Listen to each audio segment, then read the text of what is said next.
At long last, my backlog is finally turning into something sane. I'm not through it all yet, but I am to the point where I could review stuff I just want to, rather than struggling to keep up with the new stuff. I mean, I'm not doing that today. I'm getting yet another thing off my backlog while I wait for the Age of the Primes to come out. But I could have made a video on a third-party figure today if I wanted to. I mean, it would tank in the viewership, as my third-party videos always do, but I could have made one. Anyways, it's Bumblebee movie Shockwave. But first, your likes! Please give, and maybe subscribe. And this is a weird one. Not just because it's been on my backlog forever, but because it took forever to get added to my backlog. As always, Hasbro's distribution is a crime against the fandom. But this figure might not be one. There is one really weird problem with this thing, and you all heard about it a million times already, but there's no bicep swivel. I think someone may have hit the designer in the head with a hammer as he was finalizing this thing, but they seem to have forgotten that a forearm swivel is not the same thing as having a bicep one, meaning the arm articulation is far more limited than it really has any right being. And that's pretty much the only objective flaw with this robot mode. I'm me, so I will throw in one more issue that I have with this thing, and maybe you agree, but it's not something that I can hold against this figure. I absolutely hate his arm cannon. Why, oh why, is it this monstrous pressure washer he's mounted to his arm? Light does not fire harder if you push it through a narrower hole. Why does he need this massive engine of destruction to power a barrel that's clearly going to go pew pew? It's like they were trying to split the difference between the movie Shockwave, who had a gigantic fuck-off cannon for an arm, and the G1 dude, who flayed his arm and just had the bone sticking out. Man has an entire gas pump jutting out of his elbow, and it's connected to a regular-sized nozzle. Also, this holds onto his arm about as well as Scar held onto Mufasa. It's nice that he does have the option for two normal arms, it's just that it would have been nicer if it was attached to his arm with anything more than a dying fruit fly's hope. But outside that, this thing looks incredible. The figure just has a presence. Shockwave needs to more often be known as a dude who has aura, and this figure is rocking up like it has some anime killing intent. It's the spitting image of the movie, and the movie in general was a good thing to want to be the spitting image of. It really kind of hurts to think about how much these were just the designs original Transformers fans always wanted to see on the big screen. Not the same ones we've had growing up, but still undeniably a version of them. Even if you love the Bay designs, I think you'll probably agree that the amount of vitriol and community division in this franchise would be a fraction of what it is now had they looked like this from the start. I'm not saying that G1ers would have liked the movies if only it wasn't for the designs, but it would definitely have helped with all the resentment people have about the movies. And I think this aesthetic would have hit that balance of finding new fans and not shoving its middle finger up the noses of old fans telling them to fuck off for liking the thing that this was supposedly a movie about. Imagine if they made a Batman movie where Batman was just dressed like a normal dude who didn't even wear a mask and used a baseball bat to beat werewolves to death, but the main character was actually just an annoying ass Shia LaBeouf who was watching Batman from the corner doing all the actually cool stuff. You wouldn't appreciate it then, and that's what the Bay movies feel like to us G1 fans. I keep trying to stop myself from ranting about the movies, and I just can't. It's a violent compulsion. The point is, I think that this looks really cool, and I really appreciate what it's doing. It's also built well. If you discount the cannon's propensity to commit suicide, he really holds a pose well, and he feels good in the hand. Plus, we see the return of the siege battle damage. And look, I will defend it. That was cool and fun. I liked the scratched up character designs. This does something for me. It makes my neurons activate like a dead meme. And it fits into the badass, edgy design of this guy. And I don't mean like Shadow the Hog of Speed edgy, but like the dude is made out of several blades that are pointing up. It conveys his alien and cold nature while not going too overboard. I can see his personality shine through this design, and it radiates power. Head is a little goofy though. It still fits the aesthetic to an extent, but I've always said this about this one, it's just way too wide. Squish this waffle iron he calls a noggin just a little bit left-right. And oh joy, light piping. This doesn't even have the decency to be like Siege Shockwaves and actually light up well. Under normal lighting conditions, it looks dead and lifeless, as all light piping does. Though I can give it this one thing. If you shove his head up a light bulb's ass, it does glow like a damn flashlight, which is way better than I can say for most figures afflicted with this taint.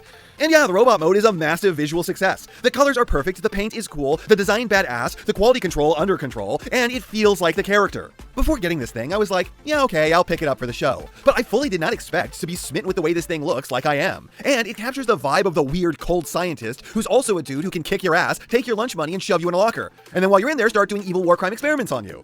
I'm making a note here for this robot mode. Huge success. As for accessories, well, obviously he comes with the thing that I complained about right at the start of this video. It also has this rubber hose that connects it to the backpack, and that works great. It's long enough to give him the full arm range, and something about the way it hangs makes it kind of intimidating. You can also take the cannon arm off, extend a peg, and now he can hold it like an actual gun. It's a little off in design like this, and it makes the arm look even longer, but it does hold on better like this. You actually have to want this to come off, rather than just having it fall off because you looked at it too intently and it got bashful.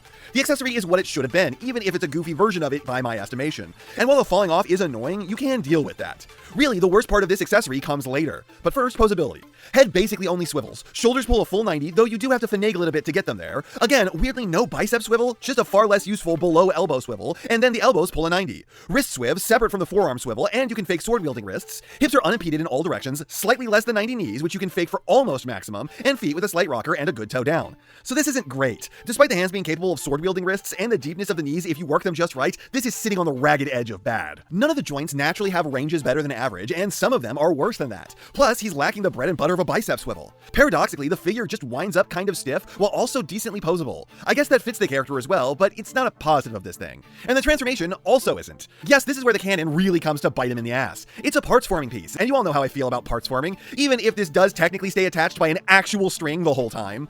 Also, the process in general isn't very complex, but it also manages to be fiddly with things that don't really want to lock in place. It's loosey-goosey as you maneuver everything where it goes. It feels bad, it's not complex enough to be interesting, it's not smooth enough to be fun, it's not the worst thing I've ever handled, and it does at least have the decency to be brief, but this leaves me more cold than Shockwave's emotions. And it's in the service of something that's not really worth being in the service of. This is not a tank. This is bullshit. Not the least of which reasons being the fact that the cannon appears to be a regular machine gun on a robotic arm meant to lift 30-foot sections of concrete bridges into place. Yes, the primary armament of a tank is supposed to be a coaxial machine gun, but it's kind of also supposed to have a tank cannon. But that's not even the main problem. This is just so weedy and structural and incomplete looking. Seriously, you guys didn't do anything for where the shins connect to the feet. There's no transformation here, there's no specialized sculpting, there's just a sheer cliff of an ankle, then a foot.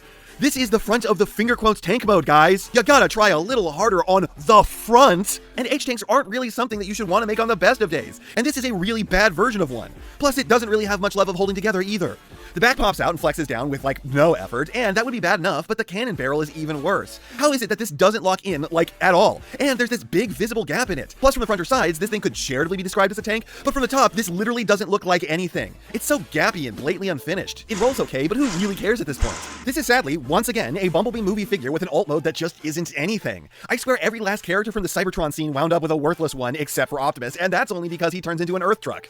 Actually, I'm remembering the Wheeljack right now, and that was pretty good and successful. But how is it that both this and the Megatron are larger size classes than that deluxe, and they both have terrible transformations into tank modes that almost couldn't look worse? And the overall figure, I don't know if I can recommend. The robot mode is really cool. I love looking at it. But unlike the Megatron, it doesn't really have the amazing posability. It just has an aesthetic that rips. It's acceptable at posing. For some reason, it doesn't feel as bad at that in the hand as it objectively is, so I can't fully hold that against it. But the transformation just sucks rocks. Too simple, too boring, too annoying to be fun. And why would I go through that process when the alt mode is what I get at the end? This, unlike Megatron, is a red figure as we knew them. Well, honestly, it looks better than a red figure, and it's built better than one too, but this is a figure that was clearly treated like it had 1/3 the normal job of a Transformer. It had to look good, and it had to pose well, which it fails to even do that. And what really gets me is that this did not have an alt mode in the movie. It could have looked like literally anything it wanted to. They had no restraints. And instead of making anything with that freedom, they decided to make him do a little yoga, leave out the bicep joints, and clock out early for the day. As much as I like the robot mode, I can't really recommend this thing. It's not trying hard enough to earn your money. At least it's kind of big, but that's really all it's got going for it. And before we go, let's thank its channel backer. And this time it's Plane Boy with G1 Power Glide. What are the odds? Two G1 era plane toys, and they're both teeny tiny, though this one's slightly less so. Sometimes you just gotta throw it down for one of the mini-bots. Despite the fact that this guy completely lacks legs, he might be one of the most posable G1 figures. And there's something that's kind of appealing about pull figure in half at waist, full wings into the sides, end of transformation. This is the kind of almost one-step changer that means everything to a little kid, and even having never handled one myself, I can see its charm. And that's not half what I have to say, but it's enough what I have to say. And I know, you know, what everyone else tells you to do at the end of these videos. So, if you liked what you saw here, please do that. And if you'd like to take it a step further, then please share this video with any friend you think may be interested. I hope you all enjoyed listening to me waste your time.